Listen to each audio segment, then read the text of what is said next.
ምንድን ነው?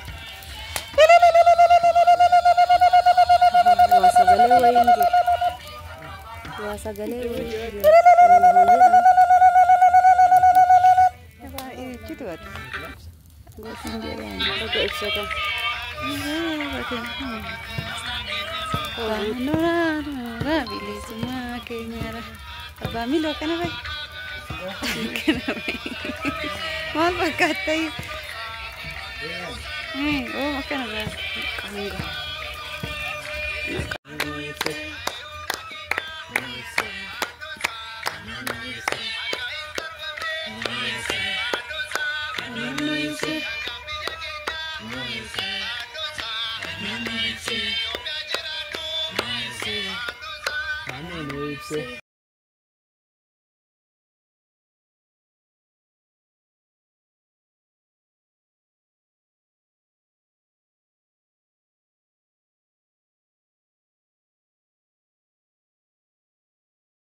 kamooltanii jira jirtu siin jira taansee baga ayyaana waggaatini ayyaana daamaraa masqalaatiin baga siin ga'e siin jedha akkasuma kabajamtoota keenya kunoo har'a maatii keenyas qabannee dhiyaannee irraa qophii ayyaana kana irratti amma asirratti anis wannan dubbadhu jira wanni dubbachuu barbaade booda ittaan jechuudha ammaa fi nagaa gaafadhaame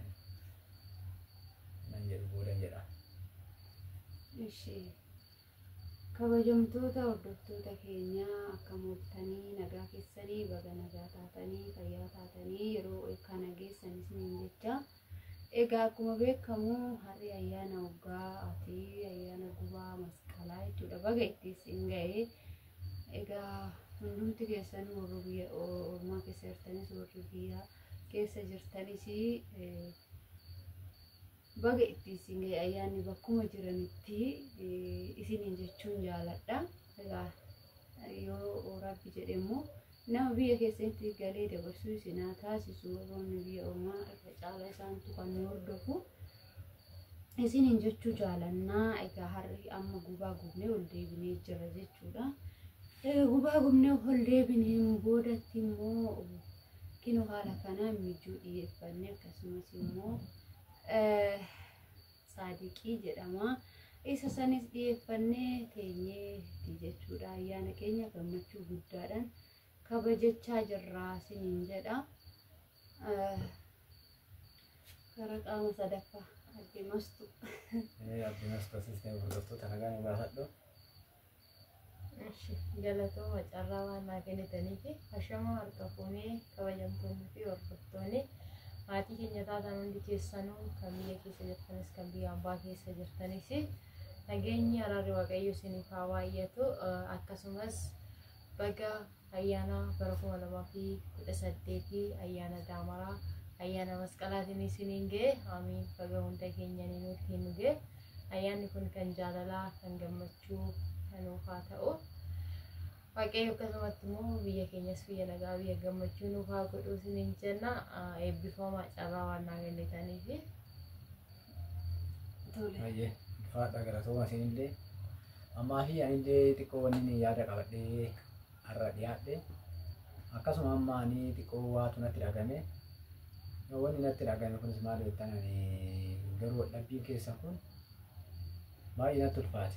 Maaliif jettan garuu ani amma waldhabbii kana waldhabbii isin waldhabdan kan nama isin gaafachuu isin barbaanne waan ta'eef garuu immoo namni yeroo ayyaana waggaa kan abbaaf beelloo ta'e namni wal muufataa wal dhabaa deebi'ee immoo madhiifataa araaramaa amma kan illee yaadni kun natti toluu deetananii kun illee ishii fidee ta'u dhufeen haala miidhootiin walitti isin araarsuun barbaade amma kan illee jechuu barbaade yaada biraanis kaasuun barbaadu waan ta'eef ammaa fi isin akka duraatitti walii galtee keechan jaalala keechan kan qabdan akka dhiiftanii bara haaraa kan argattanii walitti dachaatanii nageenya keechan uumtanii wajjin jiraattan barbaade ammaa waldhabbii isin gidduu jiru kana oduu fageessitanii maal ta'an isin jedhuni yaada koo qabadhee dhiyaadheera ammaa mee oduu ifa walii gootanii ammallee kabajamtoota keenya biratti jechuu barbaadatanii dura ta'e walii dhiiftanii turattanii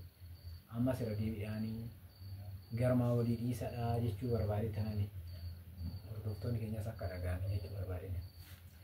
Tole akkuma dhageessan jechuudha.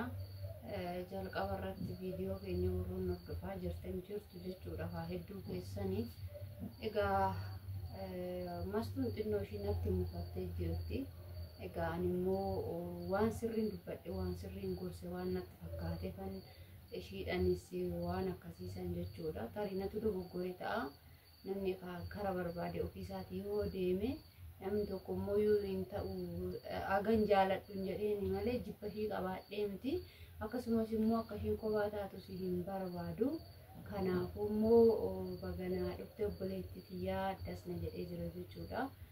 Baga naa dhuftee wajjiniin kana arguun guddaadha.